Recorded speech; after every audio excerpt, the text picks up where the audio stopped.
መታቀብ ነው። ሌላኛው ጥያቄ ፀጉሬን ቅባት ተቀብቼ በሂጃብ ጠቅልዬ ሂጃቡ ላይ አብሼ እሰግዳለሁ ይበቃልኛልን? የፀጉሬን ቅባት ሳላስወግድ ውዱእ አደርጋለሁ እንዴት ይታያል? የሚል ጥያቄ ነው።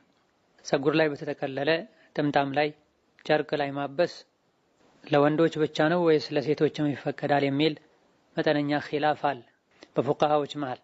አብዛኞቹ ዘንድ ፀጉርን በሚሸፈን ጥምጣም ላይ ጨርቅ ላይ ማበስ የሚቻለው ለወንዶች ብቻ ነው። ነብዩ ሰለላሁ ዐለይሂ ወሰለም አዕማማቸው ላይ ያብሱ እንደነበረ ተነግሯል።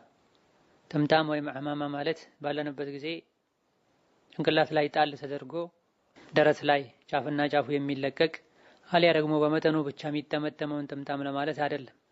አንዳንድ የአረብ ሀገራት ላይ ለምሳሌ እንደ ሱዳን በትልቁና በረዥሙ የሚጠቀልሏቸው መጠቅለል መፍታቱ የሚያስቸግሩ የሆኑ አዕማይሞች ላይ ነው የሚታበሰው። ሴት ልጅ በዚህ መልኩ መጠቅለል መፍታቱ የሚያስቸግራት ከሆነና በቂ ምክንያት ካለ ብታብስ ችግር የለውም። በቀላሉ የሚፈታ የሚታሰር መጠቅለያን ሂጃብ ወይም ሻርፕን ከሆነ የምትጠቀመው ሂጃቡን የተጠቀለለውን ሂጃብ በመፍታት አብሳ መልሳ መጠቅለል ትችላለችና አይፈቀድም። ከኺላፍ ለመውጣት ለጥንቃቄ የሚሻለው ይሄ ነው።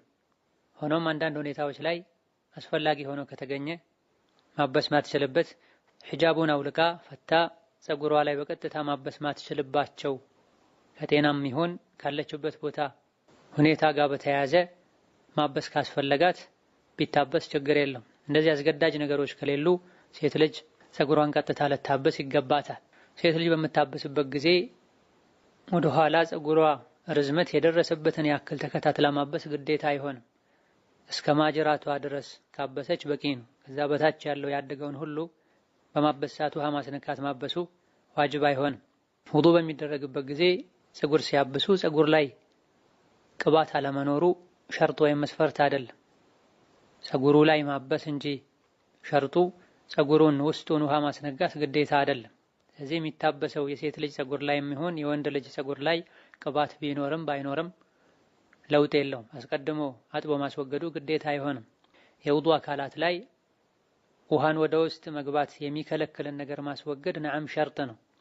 ነገር ግን ማጠብና ውሃ ከቆዳ ስር እንዲዘልቅ ማድረግ ግዴታ የሚሆንባቸው የሰውነት አካላቶች ላይ ነው። ፊት ላይ፣ ክንድ ላይ፣ እጅ ላይ፣ እግር ላይ መታጠብ ያለበት ክፍል ውሃ ወደ ውስጥ እንዳይገባ የሚከለክሉ ነገሮች ቢኖሩ፣ የሚረጉ የሚጋገሩ ነገሮች ቢኖሩ እንደ ሊጥ እንደ ቀለም ያሉ ነገሮች እነዚህ መወገድ አለባቸው። እንደ ቫዝሊንና ወይራ ዘይት ያሉ ነገሮች እጅና ፊትም ላይ ይኖሩ ፀጉርም ላይ ሆኑ እነዚህ ውሃ ወደ ቆዳ እንዳይዘልቅ የሚከለክሉ ስላይደሉ ችግር የለውም።